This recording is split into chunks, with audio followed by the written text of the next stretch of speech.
రాజకీయాల్లోకి రావడం కుటుంబ సభ్యులకు ఇష్టం లేదని పవన్ కళ్యాణ్ పలు సందర్భాల్లో అన్నారు. తాను రాజకీయాల్లోకి రావడం తన మిత్రుడు త్రివిక్రమ్ శ్రీనివాస్కి కూడా ఇష్టం లేదని పవన్ కళ్యాణ్ తాజా సమావేశంలో వ్యాఖ్యానించారు. తాను కష్టకాలంలో ఉన్నప్పుడు, పార్టీని నడపలేక ఆర్థికంగా ఇబ్బందుల్లో ఉన్నప్పుడు తనకు తన స్నేహితుడు త్రివిక్రమ్ అండగా నిలిచాడని కూడా పవన్ కళ్యాణ్ తెలిపారు. తాను రాజకీయాల్లోకి వెళ్లకుండా ఆపేందుకు త్రివిక్రమ్ చాలా ప్రయత్నించాడని, తనలోని ఆవేశాన్ని నిలువరించేందుకు సీన్లు కూడా రాశాడని పవన్ కళ్యాణ్ వెల్లడించారు.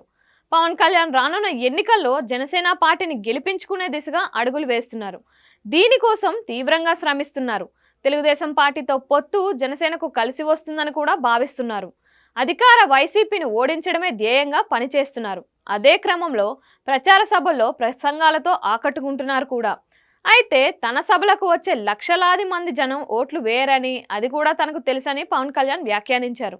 గత ఎన్నికల్లో తాను ఓటమి చెందుతానని తెలిసి కూడా పోరాడానని పవన్ వెల్లడించారు. ఏపీ రాజకీయాల కోసం తాను అన్నింటినీ వదులుకున్నానని, డబ్బు లేకపోయినా ఒత్తిళ్లు ఉన్నా కానీ ఎదురొడ్డి పోరాడానని అన్నారు. దేశం కోసం పిచ్చి తాను నడిపిస్తుందని కూడా వ్యాఖ్యానించారు.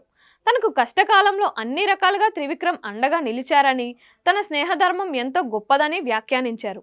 ఎన్ని ఇబ్బందులు ఎదురైనా ముళ్లబాటలో అయినా తాను ముందుకు నడుస్తూనే ఉంటానని అన్నారు.